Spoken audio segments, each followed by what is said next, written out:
ಹುಣಸೇನಹಳ್ಳಿ ಗ್ರಾಮ ಪಂಚಾಯಿತಿಗೆ ನಡೆದ ಚುನಾವಣೆಯಲ್ಲಿ ನೂತನ ಅಧ್ಯಕ್ಷರಾಗಿ ಜಿಎನ್ ಮುರಳಿ ಅವರು ಆಯ್ಕೆ. ಶಿಡ್ಲಘಟ್ಟ ತಾಲೂಕಿನ ಕಸಬಾ ಹೋಬಳಿಯ ಹುಣಸೇನಹಳ್ಳಿ ಗ್ರಾಮ ಪಂಚಾಯಿತಿಗೆ ಅಧ್ಯಕ್ಷ ಸ್ಥಾನಕ್ಕೆ ನಡೆದ ಚುನಾವಣೆಯಲ್ಲಿ ಜಿಎನ್ ಮುರಳಿ ಅಧ್ಯಕ್ಷರಾಗಿ ಆಯ್ಕೆಯಾದರು. ಬಹಳ ಕುತೂಹಲದಿಂದ ಕೂಡಿದ್ದ ತಾಲೂಕಿನ ಹುಣಸೇನಹಳ್ಳಿ ಗ್ರಾಮ ಪಂಚಾಯಿತಿಗೆ ತೆರವಾಗಿದ್ದ ಅಧ್ಯಕ್ಷ ಸ್ಥಾನಕ್ಕೆ ಶನಿವಾರ ನಡೆದ ಚುನಾವಣೆಯಲ್ಲಿ ಜಿಎನ್ ಮುರಳಿ ಜಯಗಳಿಸಿದ್ದಾರೆ ಅಂತ ಚುನಾವಣಾಧಿಕಾರಿ ಜಗದೀಶ್ ತಿಳಿಸಿದರು. ಚುನಾವಣೆಯ ಪ್ರಕ್ರಿಯೆಯಲ್ಲಿ ಅಧ್ಯಕ್ಷ ಸ್ಥಾನಕ್ಕೆ ನಿಗದಿತ ಸಮಯದೊಳಗೆ 2 ನಾಮಪತ್ರಗಳು ಮಾತ್ರ ಸಲ್ಲಿಕೆಯಾಗಿತ್ತು. ಅಧ್ಯಕ್ಷ ಸ್ಥಾನಕ್ಕೆ ಸಾಮಾನ್ಯ ಸ್ಥಾನಕ್ಕೆ ಕೆಎಂ ರವಿಕುಮಾರ್ ಮತ್ತು ಜಿಎನ್ ಮುರಳಿ ಅವರು ಮಾತ್ರ ನಾಮಪತ್ರ ಸಲ್ಲಿಸಿದರು. ಯಾರೂ ನಾಮಪತ್ರಗಳನ್ನು ವಾಪಸ್ ಪಡೆಯದೇ ಇರೋದ್ರಿಂದ ಚುನಾವಣೆ ನಡೆಸಲಾಗಿ ಕೆಎಂ ರವಿಕುಮಾರ್ 8 ಮತಗಳನ್ನು ಪಡೆದರೆ ಜಿಎನ್ ಮುರಳಿ 9 ಮತಗಳನ್ನು ಪಡೆದು ಅಧ್ಯಕ್ಷ ಸ್ಥಾನಕ್ಕೆ ಆಯ್ಕೆಯಾದರು ಅಂದರು. ಈ ಸಂದರ್ಭದಲ್ಲಿ ಮಾತನಾಡಿದ ನೂತನವಾಗಿ ಅಧ್ಯಕ್ಷರಾದ ಜಿಎನ್ ಮುರಳಿ, ಎಲ್ಲ ಸದಸ್ಯರ ಒಮ್ಮತದಿಂದ ಗ್ರಾಮ ಪಂಚಾಯಿತಿ ಅಭಿವೃದ್ಧಿಗೆ ಶ್ರಮಿಸುತ್ತೇವೆ.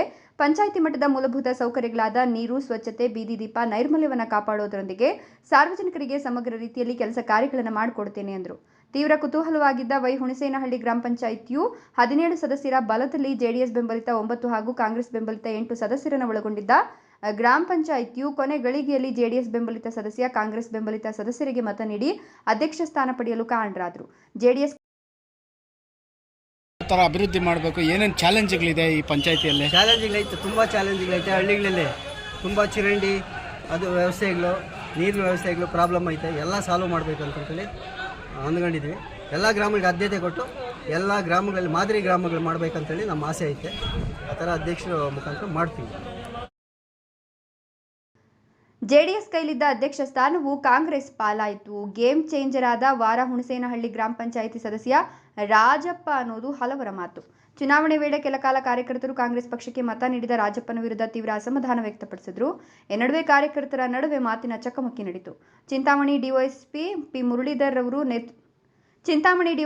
ಮುರಳೀಧರ್ ನೇತೃತ್ವದಲ್ಲಿ ಶಿಡ್ಲಘಟ್ಟ ನಗರ ಗ್ರಾಮಾಂತರ ಠಾಣೆ ಹಾಗೂ ದಿಬೂರಹಳ್ಳಿ ಪೊಲೀಸ್ ಠಾಣೆಯ ಇನ್ಸ್ಪೆಕ್ಟರ್ಗಳು ಮತ್ತು ಪೊಲೀಸರು ಸೂಕ್ತ ಬಂದೋಬಸ್ತ್ ಒದಗಿಸಿ ಪರಿಸ್ಥಿತಿ ತಿಳಿಗೊಳಿಸಿದರು. ಈ ಸಂದರ್ಭದಲ್ಲಿ ಗ್ರಾಮ ಪಂಚಾಯಿತಿಯ ಸದಸ್ಯರು ಮುಖಂಡರಾದ ಶ್ರೀನಿವಾಸ್, ರಾಮಯ್ಯ, ಸುಬ್ರಹ್ಮಣಿ, ಬಸವರಾಜು, ಮುನಿಯಪ್ಪ, ಕ್ಯಾತಪ್ಪ, ಸಂತೋಷ್, ಮುನಿರಾಜ್, ರಾಜಕುಮಾರ್, ಬಾಲಕೃಷ್ಣ, ನಾಗನರಸಿಂಹ, ಸಾದಿಕ್, ಮುರಳಿ, ದಾಮೋದರ್, ಮುತ್ತೂರು ವೆಂಕಟೇಶ್, ಆನಂದ್, ಅಶೋಕ್, ತಿರುಮಳಪ್ಪ, ಗೊರಮಡುಗು ಮಂಜುನಾಥ್ ಹಾಗೂ ಕಾರ್ಯಕರ್ತರು ಇನ್ನು ಮುಂತಾದವರು ಹಾಜರು. 18/1/2025 ಶಿಡ್ಲಘಟ್ಟ ತಾಲೂಕಿನ ಹುಣಸೇನಹಳ್ಳಿ ಗ್ರಾಮ ಪಂಚಾಯತ್ ಅಧ್ಯಕ್ಷ ಸ್ಥಾನಕ್ಕೆ ಚುನಾವಣೆ ನಿಗದಿಪಡಿಸಿದ್ರು. ಅದಂತೆ ಚುನಾವಣಾ ಪ್ರಕ್ರಿಯೆಯನ್ನು ಬೆಳಗ್ಗೆ 10ರಿಂದ ಪ್ರಾರಂಭಿಸಿದ್ವಿ. ಕದರಿ ಚುನಾವಣೆಗೆ 2 ನಾಮನಿರ್ದೇಶನ ಮಾಡ್ತಾರೆ. ಯಾರೂ ವಾಪಸ್ ತಗೊಳ್ಳದ ಕಾರಣ ಚುನಾವಣೆ ಪ್ರಕ್ರಿಯೆ ಪ್ರಾರಂಭವಾಗುತ್ತೆ. ಕದರಿ ಚುನಾವಣೆಯಲ್ಲಿ ಜೆಎಂ ಮುರಳಿ ಅನ್ನೋರು 9 ಮತಗಳನ್ನು ಪಡೀತಾರೆ.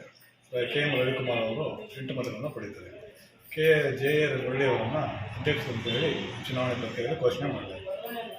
ಎಲ್ಲರಿಗೂ ಇಲ್ಲಿ ಬಂದಿರೋ ಪತ್ರಕರ್ತರಿಗೂ ಮತ್ತು ಪೊಲೀಸ್ ಡಿಪಾರ್ಟ್ಮೆಂಟ್ಗೂ ಇಲ್ಲಿರೋ ಗ್ರಾಮ ಪಂಚಾಯತಿ ಸದಸ್ಯರಿಗೂ ಎಲ್ಲರಿಗೂ ಹೊಂದಿಸ್ತಾ, ಇದರಲ್ಲಿ ಏನು ಅಂತಂದರೆ ಹಿಂದಿನ ಅವಧಿಯ ಅಧ್ಯಕ್ಷರು ರಾಜೀನಾಮೆ ಕೊಟ್ಟಿದ್ದರು. ಈಗ ಅಧ್ಯಕ್ಷರ ಚುನಾವಣೆ ಬಂತು. ಅಧ್ಯಕ್ಷರ ಚುನಾವಣೆ ನಡೆದು ಮುರಳಿಯವರು ಆಯ್ಕೆ ಆಗಿದ್ದಾರೆ. ಹೊಸ ಅಧ್ಯಕ್ಷರಾಗಿ ಇವತ್ತು ಪೀಠಾಲಂಕಾರ ಮಾಡಿದ್ದಾರೆ. ಇಲ್ಲಿಂದ ಆಚೆ ಅಡೆತಡೆಗಳೆಲ್ಲ ಬಂದು ಅದು ಸಹಿಸ್ಕೊಂಡು ಎಲ್ಲ ಗ್ರಾಮಗಳಲ್ಲಿ ಏನು ಮಾಡಬೇಕು, ನೈರ್ಮಲ್ಯ ಮತ್ತು ನೀರು, ಇದಕ್ಕೆ ವಿಶೇಷ ಗಮನ ಕೊಟ್ಟು ಪಂಚಾಯತಿನ ಯಾವುದೇ ರಾಜಕೀಯವಾಗಿಲ್ಲದೆ ಎಲ್ಲ ಸದಸ್ಯರನ್ನು ಒಗ್ಗಟ್ಟಾಗಿ ತಗೊಂಡು ಪಂಚಾಯತಿನ ಸುಸೂತ್ರವಾಗಿ ನಡೆಸ್ಕೊಂಡು ಹೋಗ್ಬೇಕಂತೇಳಿ ನಮ್ಮ ಆಸೆ ಐತೆ. ಅದೇ ಥರ ಮುರಳಿನೂ ನಡೆಸ್ಕೊಂಡು ಹೋಗ್ತಾರೆ ಅಂತೇಳಿ ಒಂದು ನಂಬಿಕೆ ಐತೆ. ಸರ್, ನಿಮ್ಮ ಪಂಚಾಯತಿ ಮುಖಂಡರಿಂದ ನಮಗೆಲ್ಲ ಅನುಕೂಲ ಆಗಿದೆ. ರಾಜಣ್ಣ ಇರ್ಬೋದು, ಬಸವರಾಜಣ್ಣ ಇರ್ಬೋದು, ನಮ್ಮ ಅಕ್ಕಂದಿರೆಲ್ಲ ಇರ್ಬೋದು, ಸಂಬಂಧಿರ್ಬೋದು. ಅದರಿಂದ ಅನುಕೂಲ ಆಗಿದೆ. ಆದ್ಯತೆ ಜಾಸ್ತಿ ಅನುಕೂಲವಾಗಿ ಆದ್ಯತೆ ಪಂಚಾಯತಿ ಎಲ್ಲ ಸದಸ್ಯರು ಅನುಕೂಲವಾಗಿ ಪಂಚಾಯತಿಯಲ್ಲಿ ಅಭಿವೃದ್ಧಿ ಮಾಡ್ತೀವಿ. ಈ ಪಂಚಾಯತಿಯಲ್ಲಿ ಒಂದು ಕಾಂಗ್ರೆಸ್ ಬೆಂಬಲಿತ ಅಭ್ಯರ್ಥಿಗಳು ಇವತ್ತು ಅಧ್ಯಕ್ಷರಾಗಬೇಕಂತ ಹೇಳಿದ್ರೆ ತಾವು ಯಾಕೆ JDS ಇಂದ ಕಾಂಗ್ರೆಸ್ ಬರಬೇಕನ್ನಿಸ್ತು?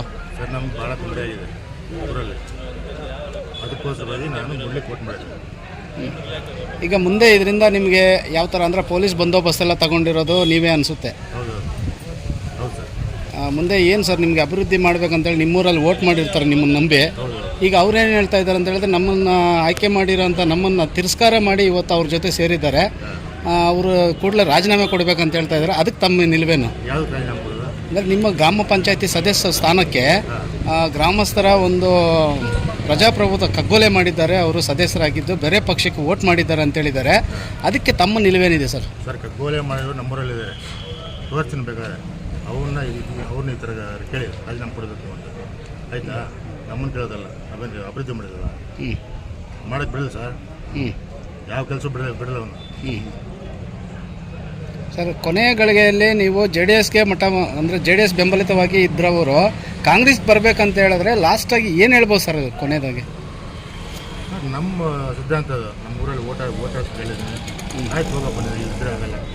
ಆಯ್ತು ಹೋಗಿತ್ತು ಅವರು ಅಲ್ಲಿ ಪಾರ್ಟಿ ಸೇರ್ಪಟ್ಟಾಗಿ ಹಾಕ್ಬಿಡು ಸರ್, ಈಗ ನೀವು ಪೊಲೀಸ್ ಪ್ರೊಟೆಸ್ಟ್ ತಗೊಂಡಿದ್ದೀರಲ್ಲ, ಸೊ ಏನಕ್ಕಾಗಿ ನೀವು ಇಷ್ಟೊಂದು ಬಂದೋಬಸ್ತ್ ತಗೊಂಡ್ರಿ? ಅವ್ರು ತಗೊಂಡಿಲ್ಲ, ಪಂಚಾಯತಿಯಿಂದ ತಗೊಂಡಿಲ್ಲ. ತಗೊಂಡಿಲ್ಲ. ಪಂಚಾಯತಿಯಿಂದ ಲೆಟರ್ ಕೊಟ್ಟು ಇಲ್ಲ ಹೇಳಿದ್ರು. ಗ್ರಾಮ ಪಂಚಾಯತಿ ಅಲ್ಲ ಸರ್, ಈಗ ಏನಿಲ್ಲ, ಒಬ್ಬ ಗ್ರಾಮ ಪಂಚಾಯತಿ ಸದಸ್ಯರು ಜೆ ಡಿ ಎಸ್ ಇಂದ ಕಾಂಗ್ರೆಸ್ಗೆ ಬರ್ಬೇಕಂತ ಹೇಳಿದ್ರೆ ಸ್ವಲ್ಪ ಏನೋ ಅಡೆತಡೆಗಳು ಅವ್ರಿಗೇನೋ ಒಂದು ಇದು ಅಂದರೆ ಬೆದರಿಕೆ ಹಾಕಿದ್ರು ಅಂತ ಹೇಳಿದ್ರು, ಅದು ನಿಜನಾ? ಅಲ್ಲೇ ಹಾಂ